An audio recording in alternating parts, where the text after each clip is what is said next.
Hello, good morning, good afternoon, good evening, wherever you are, happen to be in the world. Um, Thanks for being here today. Let's start right off with our motivation, um, the four measurables, the prayer we do. Today, let's really focus on the second line, which focuses on the concept and the quality of compassion. May all beings be free from suffering, the cause of suffering.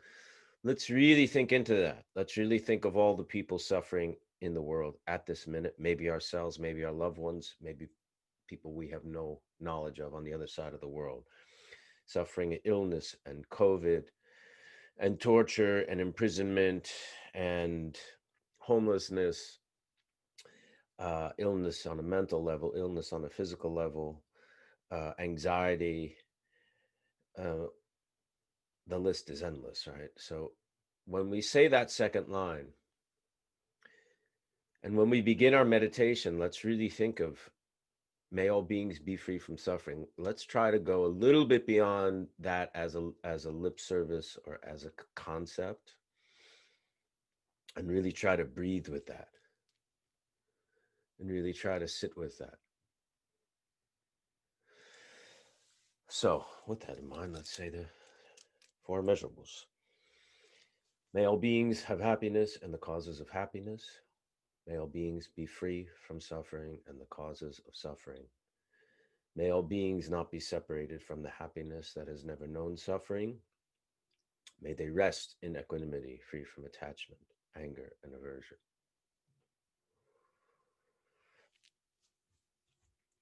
I'll do a very quick review of technique, which I always say I'm not going to do, but I'm always afraid there's someone new who doesn't know what we're doing. So straight back, not too rigid, not too stiff, not too relaxed.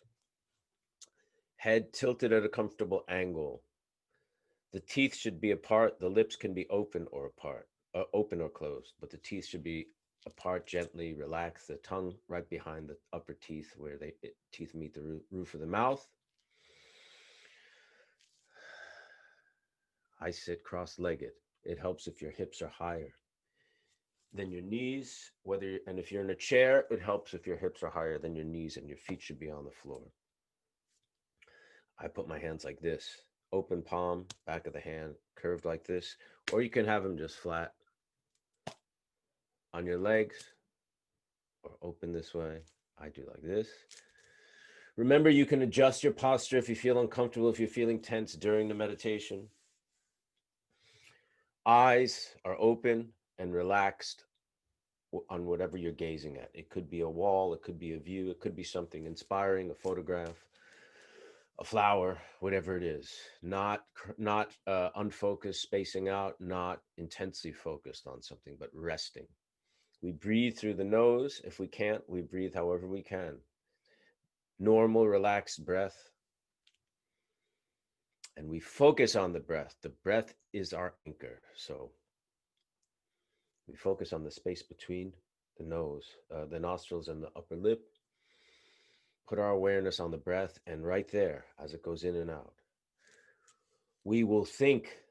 When thoughts come in, we go back to the breath. The point is to recognize the thought. Just recognize it. Don't follow it. Don't judge it. Don't say it's bad. Don't say it's good. Just notice your thinking and go back to the breath. That is the practice, in essence. With that in mind, let's do 11 minutes of meditation.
Back to the breath is the mantra, or if you will, that we use. So you might find yourself getting lost in the thought and following the thought. Stay with the meditation as I speak. Stay with the breath. Just notice your thinking and go back to the breath. That's the practice. That's what we have to practice. Doesn't matter if you do it 100 times during this 10, 11 minutes. That's the practice. If you need a dose of oxygen, take a deep breath, but then return to the relaxed, normal breath.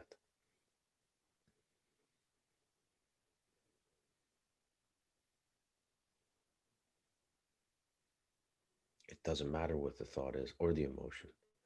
Just notice it and go back to the breath. If it comes back, notice it again. Go back to the breath.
Back to the breath.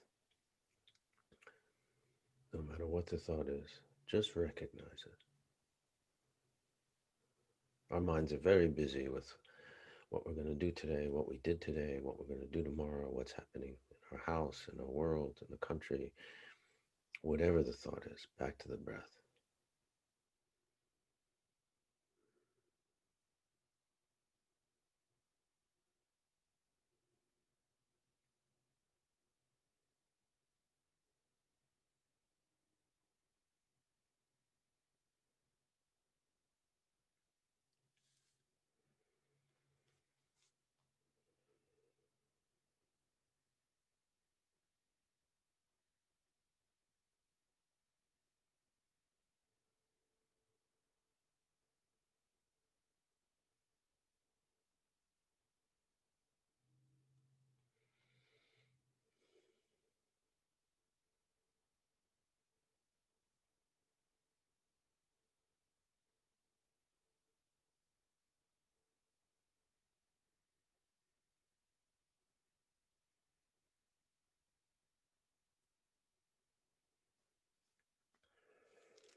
We use the metaphor of the sky as the clear, unstained, limitless, open mind, and the thoughts and emotion are clouds and storms that arise from the sky and dissolve back into it. Thoughts arise from the mind and dissolve back in. And when you become aware of the thought, you can use that image, the clarity, unstained, expansive and limitless sky, and the thought just dissolving into it as you go back to the breath.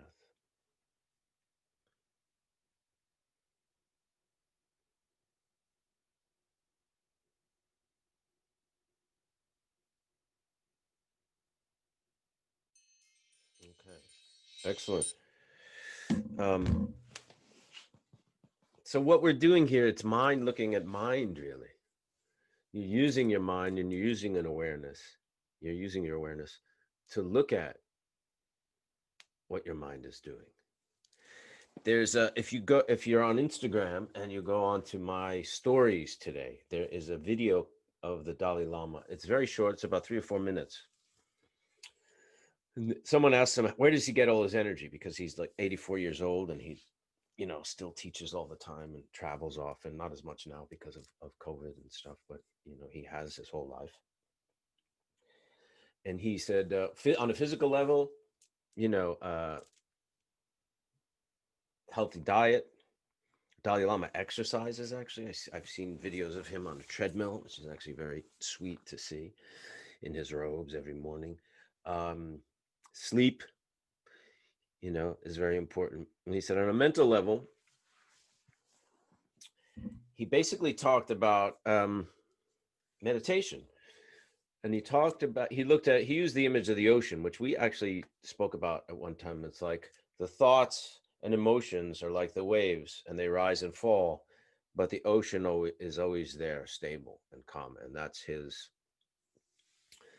uh, how he was comparing his practice, his meditation practice, uh, which he talks about using in day-to-day life. I mean, this awareness, this mind looking at mind, is what we're practicing it. So it's not just on the cushion we use it, but we start to apply this awareness in day-to-day life.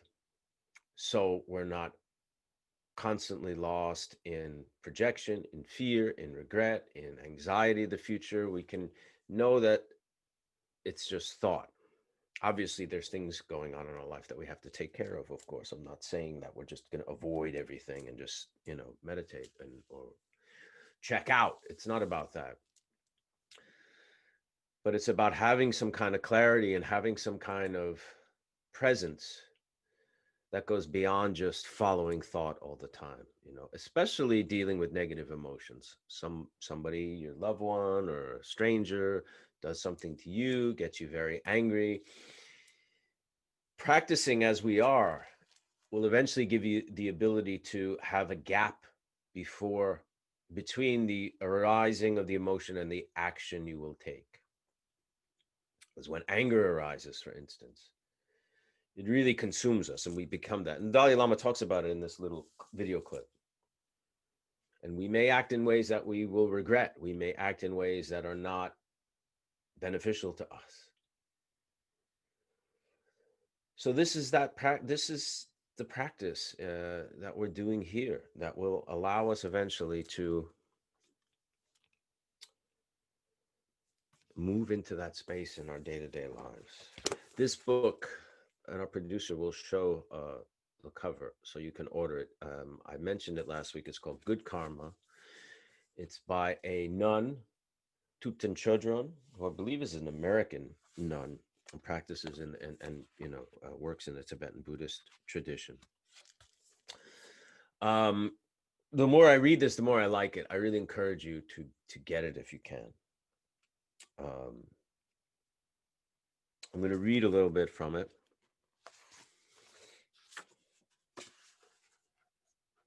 From our usual perspective, we see ourselves as real individuals own unique essence, self or soul. Everyone and everything around us appears to be objectively real, independent of everything else. This is the view of self-grasping ignorance. While people and things are fluid, changing, and dependent on other factors, ignorance confines them to being solid, independent, objective things out there. Meanwhile, self-centered thought thinks, I'm the most important one in the world. Everything should be the way I want it. From this perspective, our task becomes to navigate our way through the external world so that we will encounter what gives us pleasure and avoid all that causes pain. This view is limited in many ways. One is that it takes only ourselves into account. Another drawback is that it assumes only this life exists in the way that everything appears now. But a little reflection will show us that who we are is in fact fluid. Try this simple exercise. Ask yourself, am I the same person I was when I was 1 month old? Our present body and mind are completely different. We are not exactly the same person as the infant in our baby pictures. Nevertheless, there is a continuum that connects the baby to the adult we are now. Similarly, there is a continuum that goes on after we die. Due to it grasping at a real me, in quotes, we create identities based on our body. We create identities based on our mind. I am talented, I am stupid, I am creative, I am articulate, I am educated, I am uneducated, I am emotional, I am neurotic. We cling to these identities. We react with attachment or anger toward what confirms or threatens them. And motivated by these mental states, we then act. This is the meaning of to create karma. Sometimes we connive how to get what we want. Other times we speak in inconsiderate ways. Some situations we may steal from others or use our sexuality in ways that harm ourselves or others. These actions leave on our mind stream being the continuity of consciousness. These actions leave on our mind stream a residue, which may be called karmic seeds. Many different karmic seeds are planted on our mind stream in just one day, depending on the various intentions we have and actions we do. Intentions being key here. Depending upon which karmic seeds ripen, at the time we die, our mind stream will be attracted to one or another type of body and we are reborn. Sometimes we have kind intentions and act according to them. These actions will influence the type of life we have, the type of rebirth we take, where we are born, our experiences we have, and our habitual thought patterns and actions.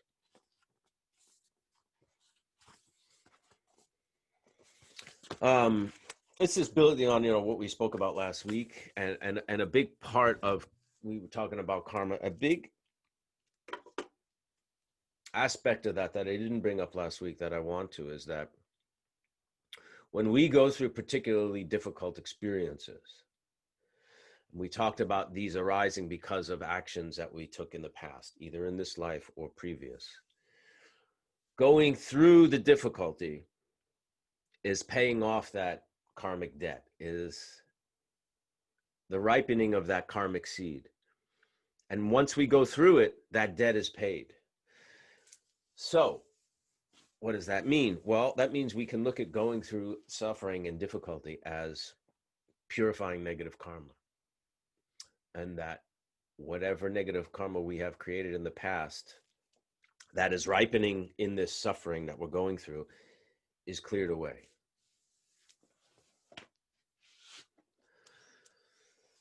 Very difficult, to practice, because when we go through suffering, we suffer and we blame others, we blame ourselves, we regret, we fear, all those things. But it offers a perspective, a certain optimistic and positive perspective on dealing with this suffering, and that there is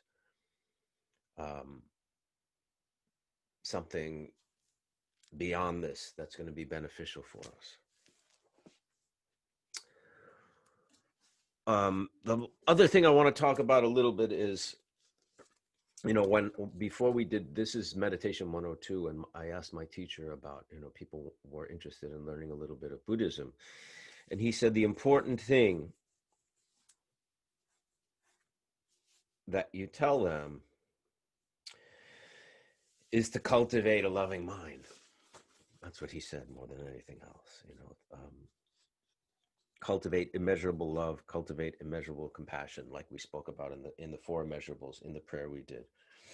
Because as we practice and meditate on these concepts, the concept of self-cherishing will dissolve. And you think of that as the self, our concepts of self, and the concept of self-cherishing is like an ice block. And when we practice and meditate on immeasurable love and compassion, that ice melts almost. It's like ice in the ocean, and the ice melts into the ocean. You become much more connected to the reality of the universe, which is interconnectedness and interdependence. We will open up for questions right now. I'm going to go to the Q&A section and ask some questions. Nicola said, do you ever get earworm? I had a Nirvana song stuck in my head for the first meditation. And a few people have asked that, and I get the same thing as well. I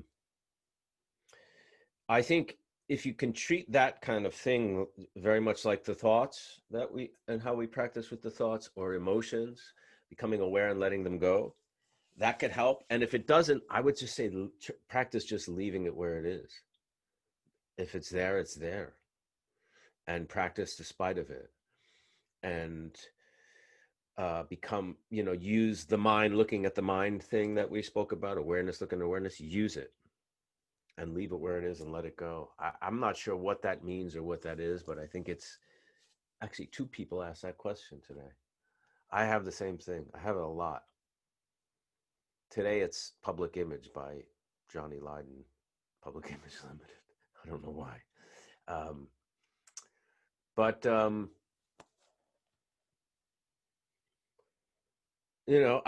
don't know if that, not everything's negative or positive. I don't look at that as a bad thing per se. It just is what it is, Someone's asking me about the beads on my left wrist. These are mala. We use these to, sometimes you do certain practices in Buddhism where you accumulate prayer or mantra and you count them on here. There's 108. You wear them around your neck or your wrist. Usually the left wrist, they say, because it's connected to the heart, the whatever artery there. But it's, that's all it is. It's a counter. They're not, it's not really a holy object or anything like that, unless it was somebody holy that had them at one point. But, that's not the case. I like it because sometimes especially when I'm in a big city and I'm walking a lot, I like to do prayer or mantra while I'm walking, practice, and have it in my hand. And it just kind of grounds me sometimes. But I do certain practices where I count accumulation practices, and I use it to count. Use your left hand, and that's all. They're not. A lot of religions, they have rosary beads, and Muslim Islam practice, they use these beads, and I'm sure other ones, but that's it.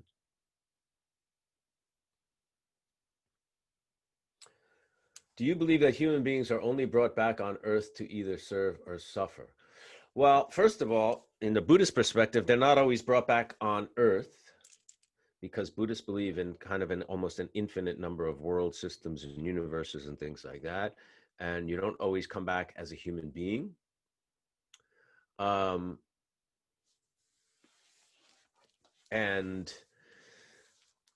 brought back on earth either to serve or suffer. I think that's not why you're brought back. It's just the fact is you are brought back in rebirth. And, there's either you become cultivate an awareness and cultivate the truth of interdependence and the truth of non-self and non-duality and those things.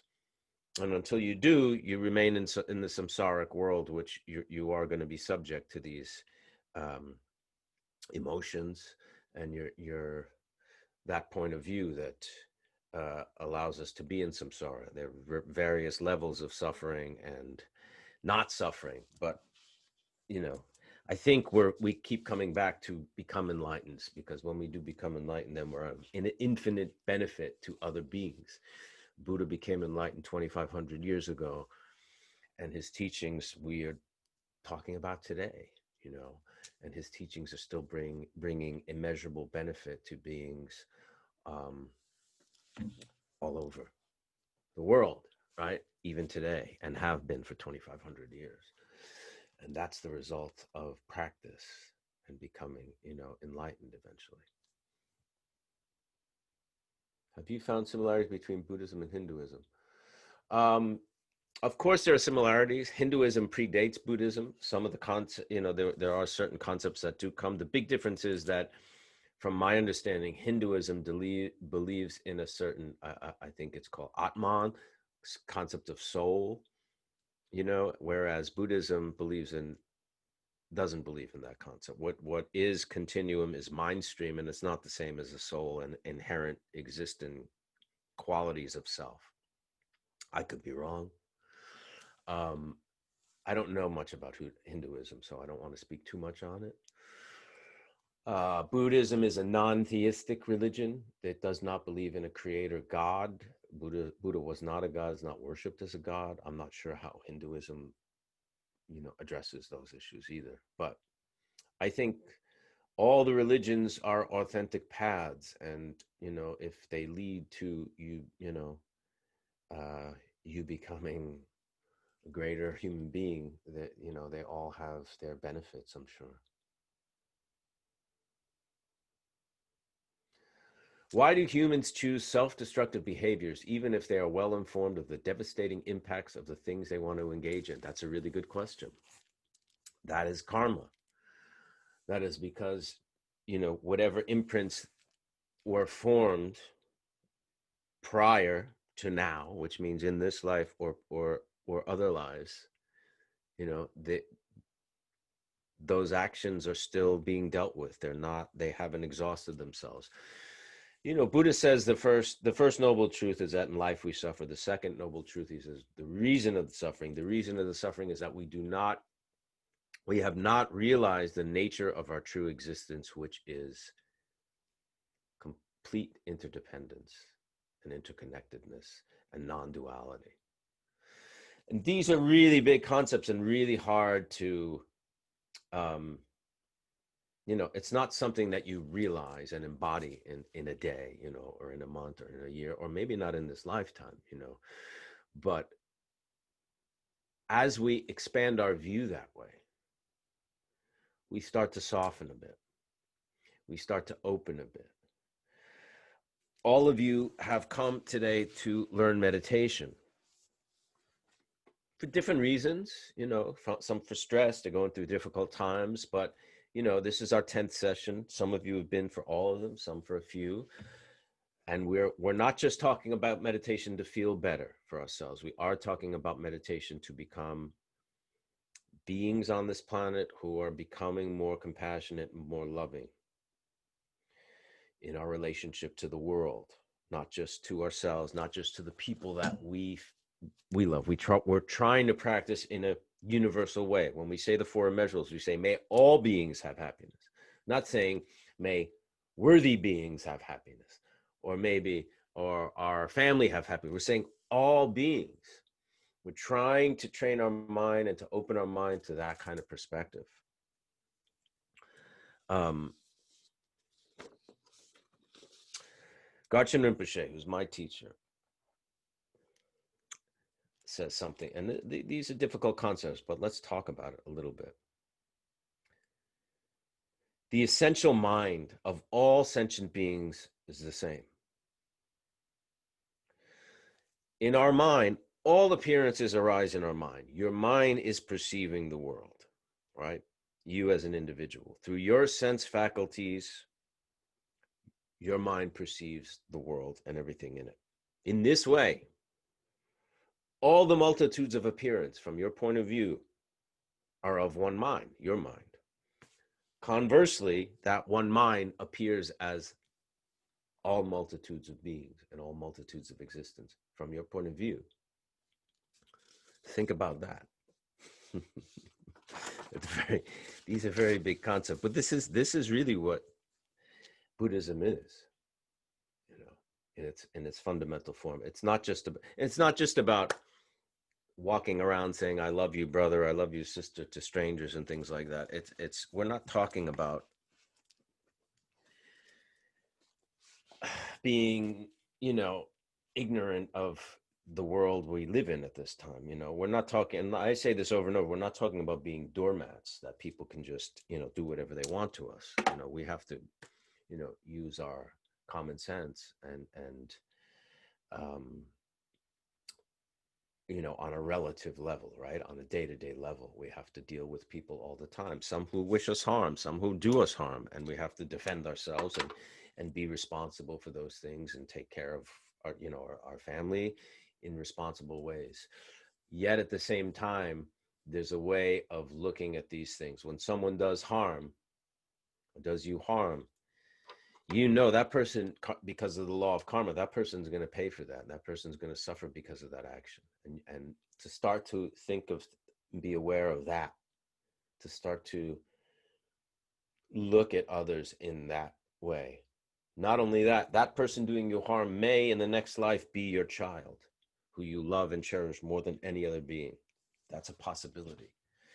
And as the Buddhists say, we spoke about it last time, mathematically, because existence has been and will be infinite, and the different lives that we go through is infinite chain and infinite world systems, that all beings at one time or another has been our parents, children, best friends, those kind of things. Even if you don't believe in reincarnation, right?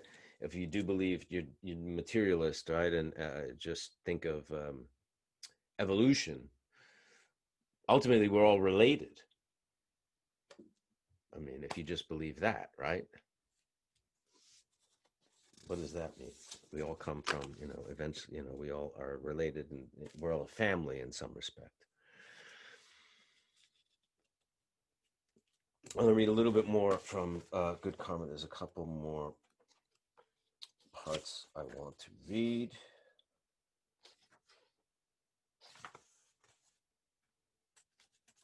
Sometimes people mistakenly think that practicing Dharma means having to give up everything that brings us happiness. In fact, chocolate cake, money, or a boyfriend is not the problem. The attachment, resentment, arrogance, and jealousy that arise in us in reaction to these things or people are the source of the problem. In other words, the deeper cause for our suffering is not the inability to get what we want, it is the craving that is obsessed with getting it. The moment we give up the self-centered craving that seeks my happiness now, our mind is peaceful and relaxed. We begin practicing the Dharma by observing our mind and investigating our thoughts and emotions. That's what we're doing here. Observing our mind and investigating the thoughts and emotions. What am I thinking? What am I feeling? What is the story behind this emotion? Is this mental state realistic? Is it beneficial? Am I exaggerating the good qualities of someone or something? Am I focusing on a particular goal because it will bring me happiness in the short term?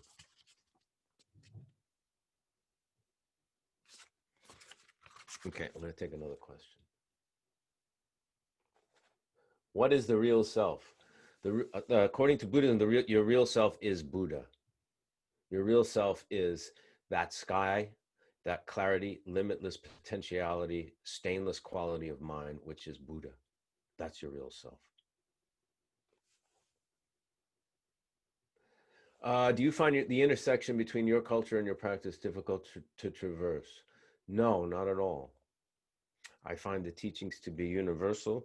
You know, there are different branches of Buddhism that relate and have come through different countries.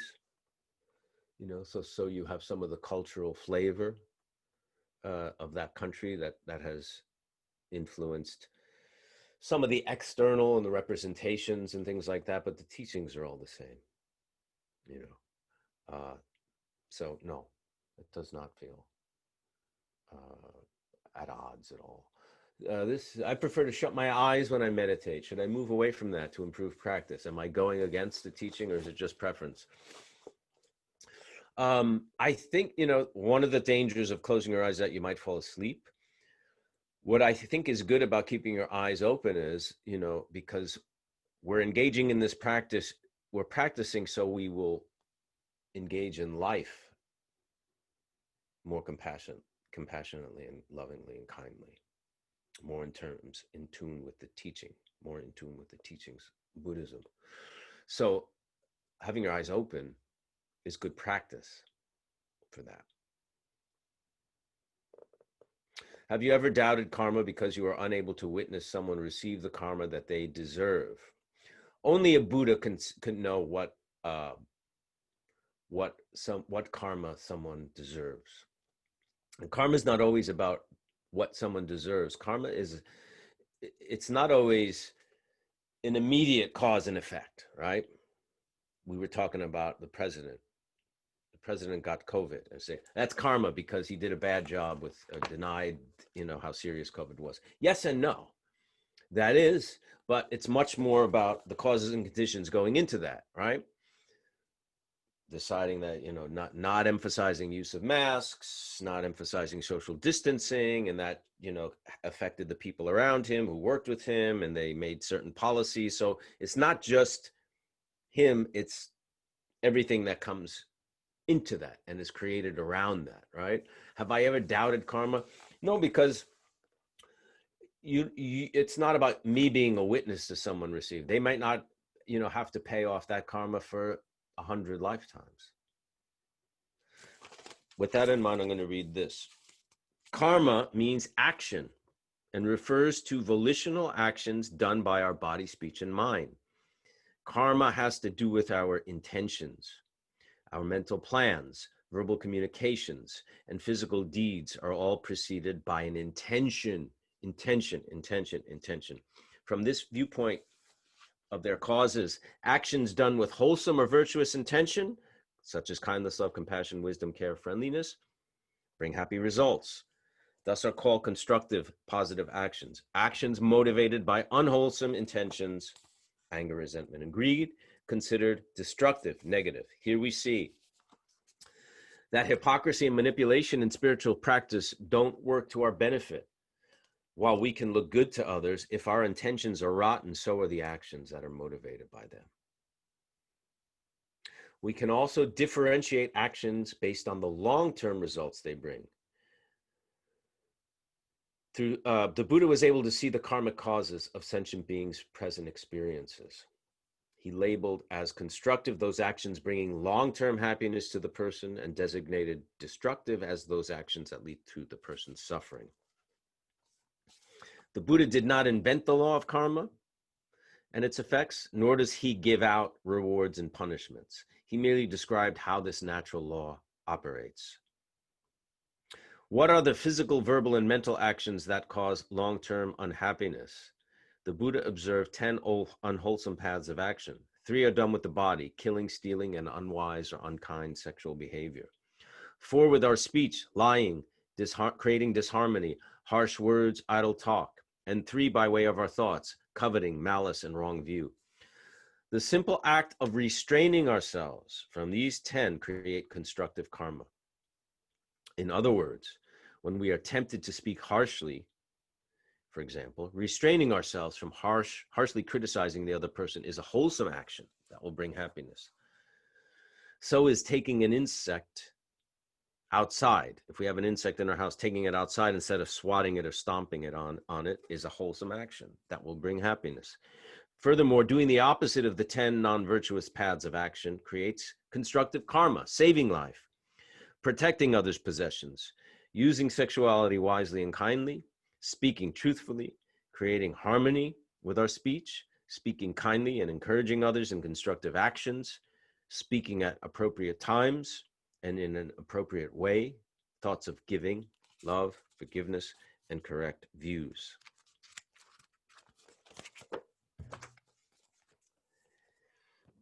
In essence, the Buddha, I said this before, taught for like 50 years. The teachings of the Buddha are very vast, like 84,000 teachings, many different types of subjects for many different types of people. But the basic is 1, do no harm, like we just spoke about. 2, do good, cultivate virtue. virtuous qualities: love, compassion, kindness, generosity, humility. And 3, tame the mind, which is what we're working on here. This writer, Thubten Chodron, also wrote a book called Buddhism for Beginners. Same author as of Good Karma, probably a little bit more entry level than Good Karma is, but if you're really interested, Thubten Chodron really puts, I think, Buddhist concepts in a very beginner-friendly way. I recommend both of these books. Okay, let's go back to meditation. 11 minutes.